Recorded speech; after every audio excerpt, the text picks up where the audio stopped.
here, baby, waiting for ya. Stop holding on, baby. I just don't wanna lose ya.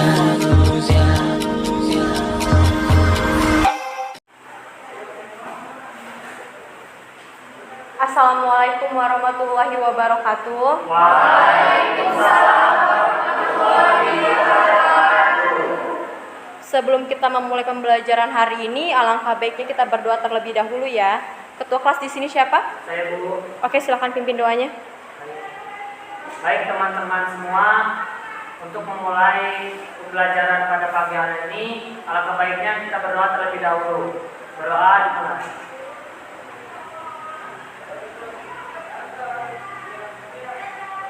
Selesai. Ada yang tidak masuk hari ini? Oke, nihil. Sebelum kita memulai pembelajaran kita hari ini, masih ada yang ingat tidak dengan materi kita sebelumnya? Boleh angkat tangannya? Silakan Rahel. Seingat saya, yang pertama, sebagai fungsi dan peran kebudayaan itu yang pertama sebagai daya tarik bangsa Indonesia. Misalnya acara tari balet Ramayana di Yogyakarta sudah diminati banyak mancanegara sejak dahulu. Yang kedua, mengembangkan kebudayaan nasional. Misalnya batik yang awalnya hasil budaya lokal sekarang dikenal di seluruh dunia. Yang ketiga, sikap toleransi. Bentuk dan hasil budaya dari berbagai daerah tidak bisa dibandingkan karena sama-sama berharga dengan budaya daerah lain. Yang keempat, saling melengkapi budaya. Misalnya yang awalnya hanya berkembang di Jawa, sekarang berkembang di wilayah lain. Yang terakhir, mendorong inovasi kebudayaan. Kebudayaan yang diperbarui untuk menuju ke arah yang lebih baik. Itu saja, Bu. Kalau salah mohon dikoreksi. Terima kasih. Terima kasih Rahel. Jadi materi kita sebelumnya mengenai peran dan fungsi kebudayaan. Indonesia merupakan wilayah yang sangat luas. Oleh karena itu Indonesia menghasilkan atau menjadikan masyarakatnya yang pluralitas atau disebut dengan masyarakat majemuk. Benar sekali. Dari masyarakat majemuk atau masyarakat pluralitas tersebut menghasilkan berbagai macam perbedaan. Ada yang ingin menyebutkan suatu perbedaan-perbedaan yang ada? Saya Bu, Ya, silakan. perbedaan agama, Perbedaan agama, suku, budaya, bahasa, oke. dan berbagai latar belakang lainnya. Selain perbedaan agama, suku, budaya, dan bahasa, ada perbedaan yang lebih menonjol, yaitu perbedaan cara pandang. Dari masyarakat pluralitas tersebut tentunya memiliki berbagai macam argumen atau pendapat. Makanya oleh karena itu kita memiliki hak untuk menyuarakan pendapat dan memiliki kewajiban untuk menerima pendapat atau mendengarkan pendapat dari orang lain. Dari perbedaan pendapat tadi atau disebut dengan perbedaan cara pandang, tentu menjadikan adanya konflik kan? Apa sih yang kalian pikirkan ketika mendengar kata konflik? Boleh. Masalah. Berselisih, Bu. Berselisih. Masalah. Ada lagi? Adanya perbedaan pendapat, Bu.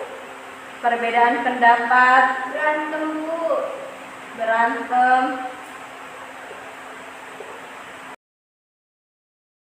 Sebagian besar yang kalian contohkan dari pengertian konflik atau contoh konfliknya itu melalui tindakan kekerasan.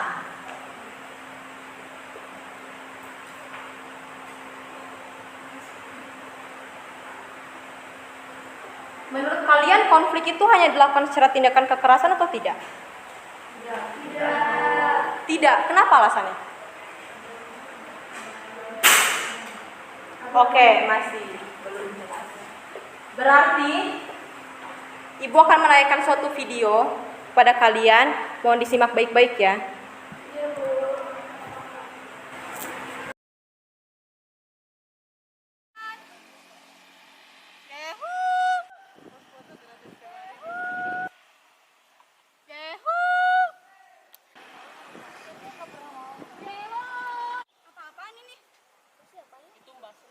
Harusnya gue ya yang nanya sama lo. Lo tuh siapa?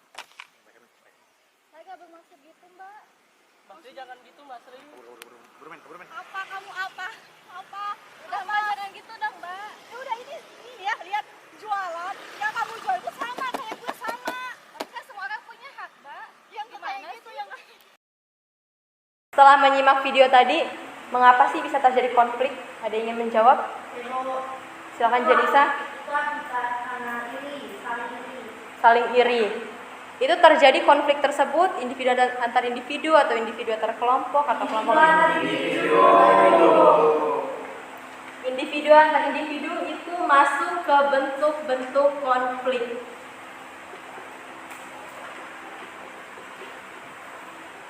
Individu antar individu ya.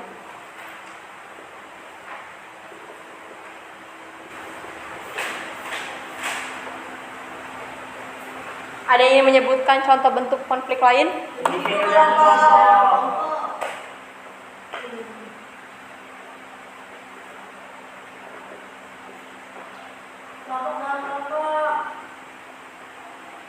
Oke, ada lagi. Agama dan suku. Oke, ada lagi. Agama dengan agama. Ya, lanjut. Ada lagi mungkin selain Janisa? Budaya. Ya, Antar daerah. ya antar daerah ya. Antar negara. Antar suku.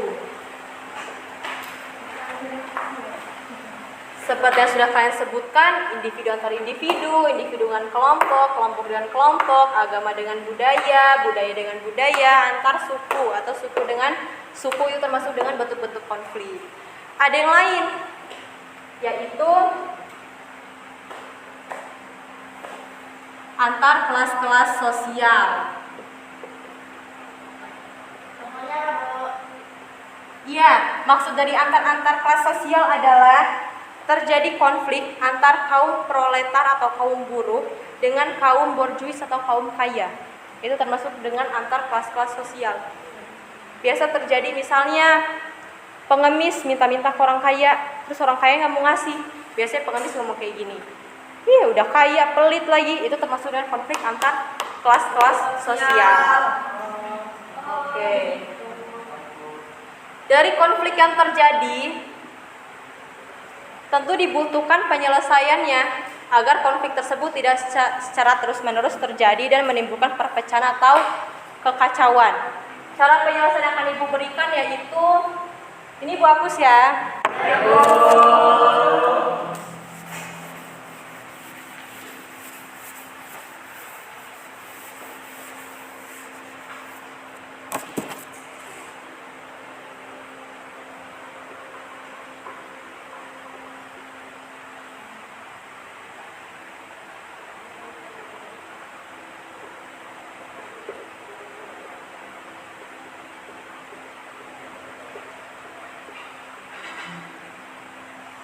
Yang pertama yaitu pelerai atau penengah. Sebagai contoh, Fatan dan juga Randy berkonflik mengenai tentang pemilihan ketua OSIS. Lalu Janisa datang untuk melerai antara konflik yang terjadi dari Fatan dan juga Randy agar konflik tersebut tidak terjadi secara terus-menerus, artinya berhenti. Mungkin ada yang ingin menyebutkan contoh penyelesaian konflik ini?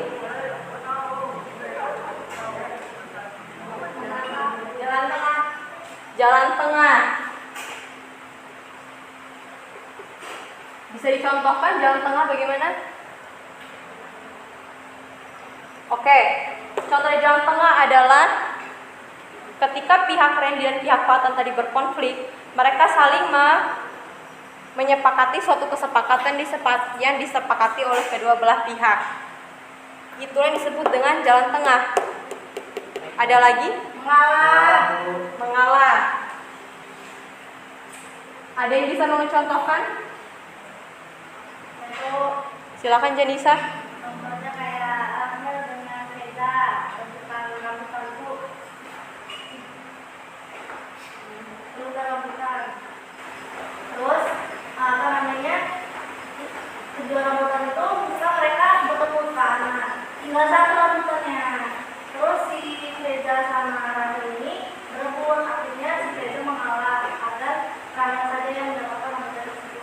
Iya, benar sekali. Atau disebutnya juga dengan salah satu pihak mengalah agar konflik tersebut tidak terjadi secara terus menerus.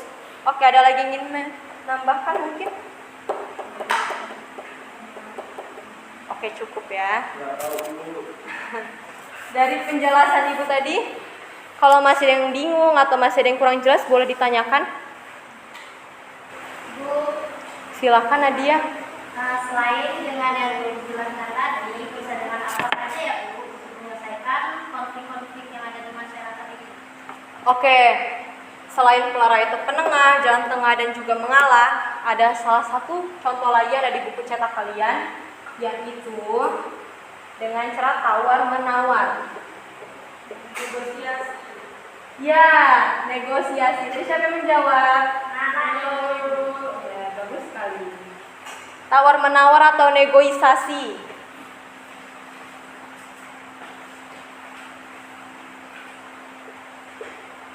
Ada lagi mungkin? Oke, cukup. Ada pertanyaan lain yang ingin diajukan? Saya Bu, Silakan. apakah konflik berdampak negatif ya Bu? Terus apa dampak negatif yang ditimbulkan dari konflik? Konflik itu tidak selamanya berdampak negatif. Ada konflik yang berdampak positif. Contohnya perdebatan dalam benarnya atau hukum dari Al-Quran itu bagaimana. Kan ada perbedaan pendapat antara kaum Muhammadiyah dengan kaum Nahdlatul Ulama. Tentu mereka saling berpendapat untuk mencari jalan tengahnya, atau disebut dengan cara penyelesaian jalan tengah. Jadi mereka tidak selamanya berdampak negatif, tapi juga berdampak positif. Kalau berdampak negatif tentu dong tawuran, itu berdampak negatifnya luka-luka, terjadi kekacauan atau kericuhan, begitu. Sudah jelas? Oke, ada pertanyaan lain? Ini silakan. Apa saja sih Bu faktor-faktor yang menyebabkan terjadinya konflik? Faktor-faktor penyebab terjadinya konflik bisa dikarenakan adanya perbedaan pendapat, adanya perbedaan latar belakang, ada juga perbedaan bagaimana budaya atau adat istiadat yang dikembangkan di suatu daerah tersebut, termasuk dalam faktor-faktor dari penyebab konflik. Oke, ada lagi? Oke, cukup. Berarti sudah paham ya dengan penjelasan Ibu hari ini? Oke, sekretaris di sini siapa? Jenisa, silakan tulis soalnya. Kerjakan 5 soal ini dalam waktu 10 menit ya Ibu minta. Nanti kumpulkan secara kolektif ke ketua kelasnya. Baik, Bu. Baik, Bu.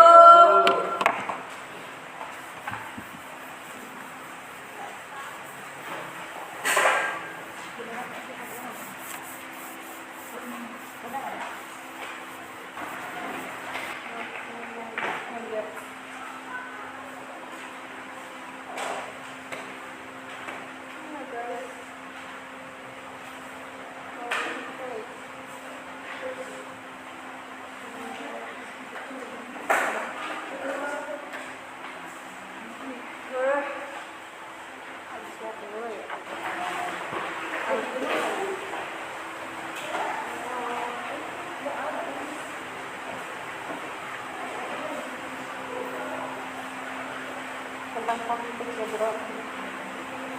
Ini nomor 11 sampai nomor 15. Sampai nomor